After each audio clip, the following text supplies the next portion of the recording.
oppi der, vet du.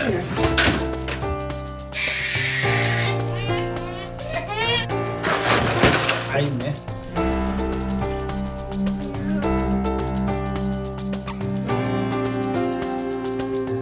Ja, barn i fosterhjem jo helt vanlige barn de også, men med tung bagasje. Og mange av de har opplevd store påkjenninger i sitt unge liv. De kan oppleve utfordringer både når det gjelder følelser, tanker og atferd. Og da trenger de ekstra mye hjelp og støtte. Ja, fosterforeldre tar på seg et viktig og komplekst samfunnsoppdrag, så de jo ikke noen vanlig familie. Nei, det å være en fosterhjemsfamilie betyr at man blir en slags offentlig familie i den forstand at det blir en del besøk fra det som henger rundt barnevernet. Noen fosterforeldre kan trenge mer kunnskap enn det som vanlige foreldre har, fordi at man får en unge eller en ungdom som trenger noe mer. Og det jo veldig givende å være fosterforeldre, men det kan jo være langt mer krevende enn det man ser på sånne videoer der man blir oppfordret til å søke om å bli fosterforeldre også.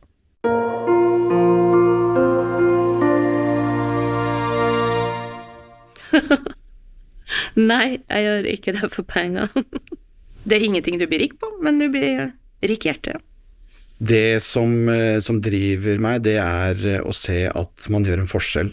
At man kan hjelpe et annet barn og en annen familie. Jeg helt klart like glad i fosterbarnet mitt som mitt biologiske barn.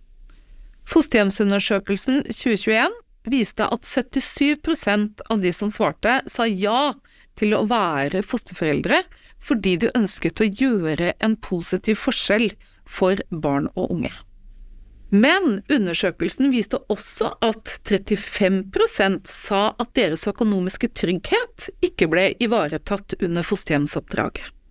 En del fosterbarn har nemlig så store omsorgsbehov at fosterforeldrene må være hjemme hele tiden. Og selv om barnevernstjenesten frikjøper fosterforeldrene fra deres vanlige jobb, Vent litt da, Ina. Jeg må gjøre meg... så taper de allikevel tjenesteperson, og mange mister rettigheter, blant annet som sykepenger. I en periode så har jeg vært delvis frikjøpt. Da får jeg lønn for den frikjøptdelen, og så det fosterhjemsgodtgjørelser, som en kompensasjon for de merutgiftene vi har, og godtgjørelse for at vi tar vare på en unge gjennom hele døgnet. Stat og kommune de har et ansvar for at Norges mest sårbare barn skal få en trygg oppvekst der hvor de bor. Og ingen skal tjene seg rike på et fosterhjemsoppdrag. Men fosterforeldre skal heller ikke tape økonomisk, og det det dessverre alt for mange som gjør i dag.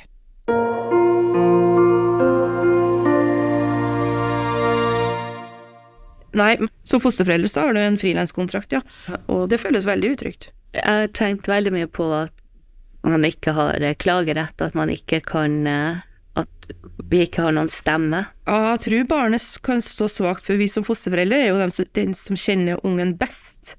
Samtidig så har vi ikke noe part i sak, og hvis det offentlige da tar dårlige beslutninger, så har ikke vi noe vi skal ha sagt. Man kan lett føle seg maktesløs i en konfliktsituasjon med systemet rundt. Ja, hvis man får problemer med barnevernstjenesten, så står man jo helt alene. For det jo dumt om den ene eller den andre parten sier opp avtalen.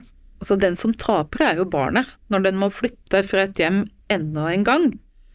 Og barnevernstjenesten mister et fosterhjem. Det hender jo at fosterbarna har en annerledes bagasje enn det man var forberedt på.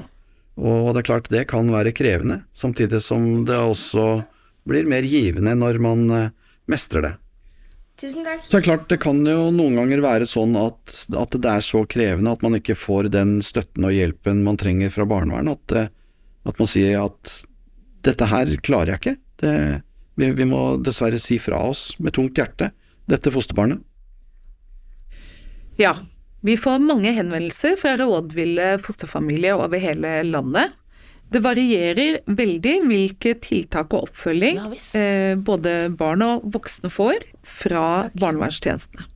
Kommuner har ulik praksis, de har ulike økonomiske rammer, og kompetansen ikke like god i alle barnevernstjenestene. Så dette skaper jo en uforutsigbarhet og veldig geografiske forskjeller for fosterfamiliene.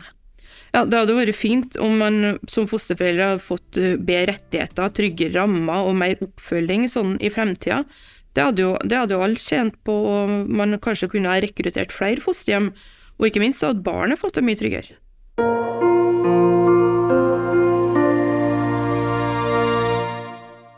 Det er jo svært viktig at fosterhjemmet har god kontakt med fosterbarnets foreldre, når det er til barnets beste.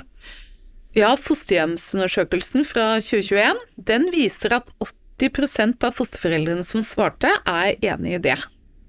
Og 65% de sa at kontakten med den ene av foreldren var ganske god. Så her er det jo et potensiale for bedre samarbeid og kontakt i de situasjonene der det er til det beste for barnet. Jeg er veldig glad for at du trives her. At du er glad i fostermor Anne. Ja, Skal jeg ta sekken her da? Ja. Det er selvfølgelig veldig viktig for barna at de voksne klarer å samarbeide godt.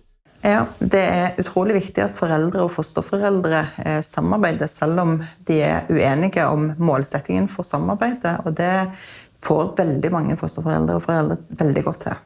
Gjennom Norsk Fosterhjemsforenings brobyggerprogram så har vi også foredrag, og her er det foreldre og fosterforeldre som har fått til godt samarbeid, som deler med seg av sine erfaringer. Det har utrolig mye å si at Monica er så raus i kontakten og i samværene. Og det inspirerer jo både barnevernstjenester og andre foreldre og fosterforeldre til nettopp det å få til godt samarbeid rundt barnet. Og vi vet at er det godt samarbeid rundt barnet, så vil dette kunne føre til at barnet kan fortelle gode historier om egen oppvekst og egen identitet.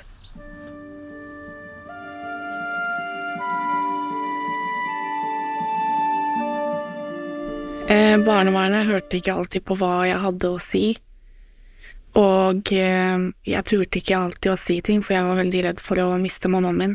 Barnevernet er pliktig til å høre på hva barnet ønsker så lenge de er over 15 år. Så det var veldig rart at de ikke gjorde det. Nei, jeg visste ikke at jeg kunne få støtte av en tillitsperson. Jeg måtte snakke med mange forskjellige personer i barnevernet, og det var nesten som jeg ikke hadde noe valg. Og det var veldig slitsomt og krevende, for at man er i en vanskelig situasjon, og så må man hele tiden gjenta seg det samme om og om igjen, og til personer man ikke i det hele tatt har kjennskap til.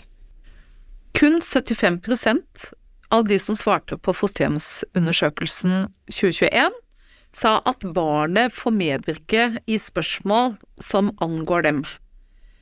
Og hele 55% sa at barnet ikke får medvirke i spørsmål om samvær. Og dette er jo alt for dårlig, for vi vet at medvirkning er lovpålagt. Så her må barnevernet legge større vekt på barnets mening i alle beslutninger som angår dem, også når det gjelder samvær.